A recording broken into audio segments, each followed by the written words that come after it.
Ya nos acompaña el diputado de Renovación Nacional, Diego Chalper. Diputado, gracias por acompañarnos. ¿Cómo le va?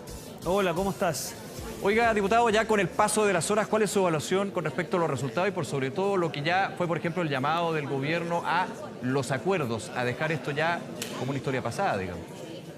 Mire, mi evaluación es que el rechazo de ayer es un rechazo al texto constitucional, pero también al tema constitucional. Me da la impresión que la ciudadanía ya se ha expresado de manera consistente en querer que los dirigentes y los actores políticos dediquemos nuestra energía, nuestro esfuerzo y nuestro trabajo a resolver con eficacia. Dejar esto ya como una historia pasada, digamos. Oiga, diputado, ya con el... Armas, inmuebles. Y seguimos profundizando, analizando y conversando también sobre los análisis y por sobre todo las conclusiones de este plebiscito del día de ayer. Ya nos acompaña el diputado de Renovación Nacional, Diego Chalper. Diputado, gracias por acompañarnos. ¿Cómo le va? Hola, ¿cómo estás?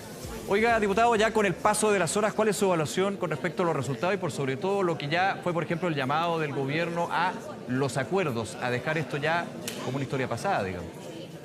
Mire, mi evaluación es que el rechazo de ayer es un rechazo al texto constitucional, pero también al tema constitucional. Me da la impresión que la ciudadanía ya se ha expresado de manera consistente en querer que los dirigentes y los actores políticos dediquemos nuestra energía, nuestro esfuerzo y nuestro trabajo a resolver con eficacia los problemas de la cotidianidad de los chilenos. Y por lo tanto, mi impresión es que acá el foco tiene que estar puesto ahí, el presidente tiene un punto, hay que ir construyendo acuerdos. Me alegra de escuchar por parte de él que hay también una autocrítica, hay un llamado a la humildad, porque creo que parte del rechazo también es a los extremos, a las visiones que parecía tener todas las soluciones, pero que aquí había que ponerse de acuerdo. Por lo tanto, al menos lo que a mí respecta en seguridad, que es la comisión donde yo estoy, estamos trabajando una agenda que vaya a ir encontrando los focos correctos para resolver los problemas de la gente. Diputado, en esa tónica, ¿cómo queda la oposición con la derrota del día de ayer? La oposición queda con una tremenda tarea por delante, que es cómo construimos una centro-derecha capaz de construir una mayoría en Chile para dar una alternancia. Lo de ayer da cuenta que hay que construir un proyecto político que tenga la amplitud suficiente para alcanzar el día de mañana la mayoría cultural, social y política en Chile para darle una alternativa de cambio al país en lo municipal, en lo regional y en lo nacional. Esa es una tarea ineludible que ayer quedó claro que tiene que tener ciertos componentes para poder lograrse. Ahora, estábamos conversando hace un ratito con el senador Rojo Edwards. Ayer nos decía, bueno, esto deja claro que la derecha está desunida. ¿Usted la ve desunida? Yo lo que veo es que el senador Edwards, de alguna otra manera, nos invitaba a una alternativa, que es lo que llamo la alternativa del inmovilismo, de atrincherarnos en ciertas posiciones. Yo más bien creo que Chile lo que espera es una oposición con vocación de mayoría, con vocación de amplitud, con vocación de construir posibilidades que logren alcanzar el 50+1. Y yo creo que en eso, más bien, el llamado y la pega que tenemos que hacer es unir, pero unir en torno a un proyecto político que entienda que hoy día hay una clase media en Chile que quiere respuestas prontas, quiere seguridades, quiere que le cumplan la promesa de la meritocracia. Es decir, le dijeron, mire, si usted se endeuda, va a encontrar la posibilidad de educarse bien y va a tener mejor posición que sus padres, pero lo cierto es que han pasado los años y no está en mejor posición. Entonces, ¿cómo le respondemos a esa clase media? Por eso ustedes decían, lo podía entregar en parte, no toda, obviamente, esta propuesta de constitución que fue rechazada. O sea, hay ideas que sí, pero en el fondo lo que yo creo es cómo construimos unas ideas que poniendo el foco en la libertad entiendan que para que haya libertad tienen que haber condiciones sociales que habiliten a que todos puedan elegir y no solamente los que tienen las posibilidades económicas para hacerlo. Sintonizar con eso, sintonizar con la inmediatez que pide la clase media, sintonizar con las demandas que hoy día existen en seguridad, en pensiones, en materia de salud, es indispensable si queremos construir una mayoría en Chile. Ahora, ¿cómo queda a su juicio el gobierno con el triunfo del a favor, del en contra, por favor? Mire, tengo aquí al lado una colega que dijo un concepto ayer, que el gobierno tuvo un alivio. Es decir, no ganó, pero tuvo, creo, un respiro, un suspiro, ya no sé muy bien. ¿Pero no triunfo considera usted?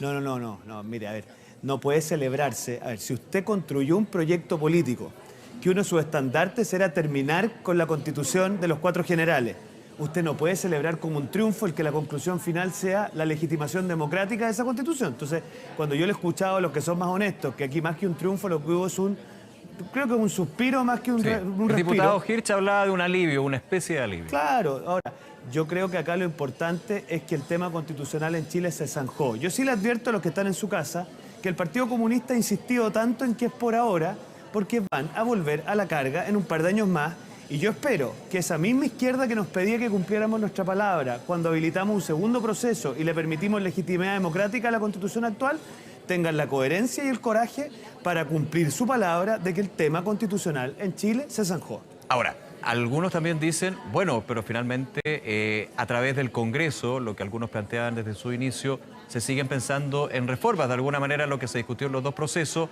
ingresarlo a través del ámbito legislativo en reformas constitucionales, considerando que de hecho ya existe un quórum menor al inicial. Hay algunos que pretenden nuevamente volver a ese punto original, pero ¿cómo lo ve usted? Se habla de seguir, digamos, de alguna manera, cambiando la Constitución en el Congreso. Mire, los chilenos quieren que nos aboquemos a sus problemáticas cotidianas. Eso tiene aspectos legislativos, tiene aspectos de gestión política y ahí el gobierno tiene una pega que cumplir, que es indiscutible. Y si también, por ejemplo, tuviera que ver con crear una defensoría de los víctimas a nivel constitucional, en la medida en que tengan el foco puesto en las problemáticas hay un proyecto sociales presentado por el gobierno. Exactamente, Ya. que digamos la firma hace 4 años parecía imposible, por lo tanto eso es parte de los aprendizajes de estos 4 años. Yo creo que el foco tiene que estar puesto en esas urgencias de los chilenos hoy día. Por ejemplo, yo valoro el esfuerzo que ha hecho el presidente de la Comisión de Salud del Senado, el senador socialista del Juan Luis Castro, sí, de poner el foco en discutir el tema de qué hacemos con los 3 millones de cotizantes que podrían quedarse sin previsión de salud. Yo espero que el mismo liderazgo se asuma por parte de los parlamentarios de las comisiones de educación, que sean capaces de decirle al gobierno hasta cuándo no corrigen el desastre que tienen con los servicios locales de educación.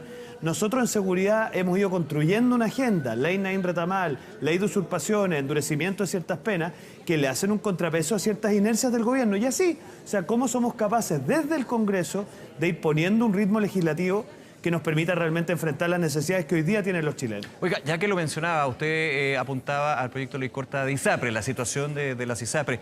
Déjeme preguntarle, en la Cámara de Diputadas y Diputados se discute, a través del proyecto de reajuste al sector público, este índice de costos de salud, que sería adelantar los reajustes de los planes base. Dos preguntas.